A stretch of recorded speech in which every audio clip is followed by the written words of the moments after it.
भारतीय राज्य महाराष्ट्र में स्थित एलोरा गुफाएं प्राचीन भारत की समृद्ध सांस्कृतिक और धार्मिक टेपेस्ट्री के प्रमाण के रूप में खड़ी हैं। एलोरा गांव के पास चरणंद्री पहाड़ियों में बनी ये गुफाएं 6वीं से 10वीं शताब्दी की अवधि तक फैली हिंदू, जैन और बौद्ध रॉक कट वास्तुकला के असाधारण मिश्रण का प्रतिनिधित्व करती हैं।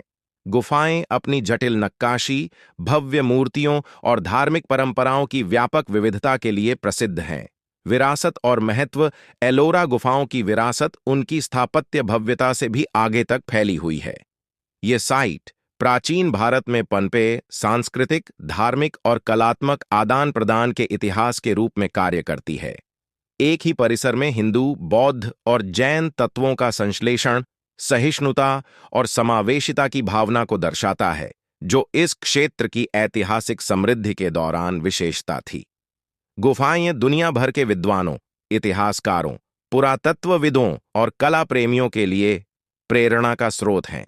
गुफाओं के भीतर जटिल नक्काशी और मूर्तियां न केवल धार्मिक कहानियां सुनाती हैं, बल्कि उस समय के सामाजिक सांस्कृतिक परिवेश में अंतर्दृष्टि भी प्रदान करती हैं। दैनिक जीवन का चित्रण, लोगों की पोशाक और सदियों से कलात्मक शैलियों का विकास भारत के अतीत की अमूल्य खिड़कियां हैं। एलोरा गुफाओं का इतिहास 6वीं शताब्दी का है, जब इस क्षेत्र पर कलचुरी राजवंश का शासन था। निर्माण के पहले चरण में मुख्य रूप से राष्ट्रकूट राजवंश के शासनकाल के दौरान खुदी हुई बौद्ध गुफाएं शामिल हैं। गुफा 1, जिसे महान चैत्य के नाम से भी जाना जाता है, अपने भव्य प्रार्थना कक्ष और एक स्तूप के साथ प्रारंभिक बौद्ध प्रभाव का उदाहरण है।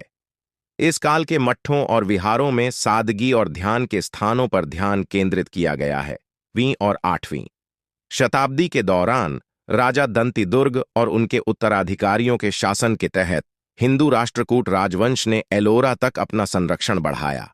कैलासा मंदिर, गुफा 16 इस युग का एक उल्लेखनीय प्रमाण है। एक ही चट्टान से निर्मित भगवान शिव को समर्पित यह विशाल मंदिर राष्ट्रकूटों की स्थापत्य कौशल को दर्शाता है। इसकी नक्काशी की जटिलता और मंदिर का विशाल आकार विस्मयकारी है।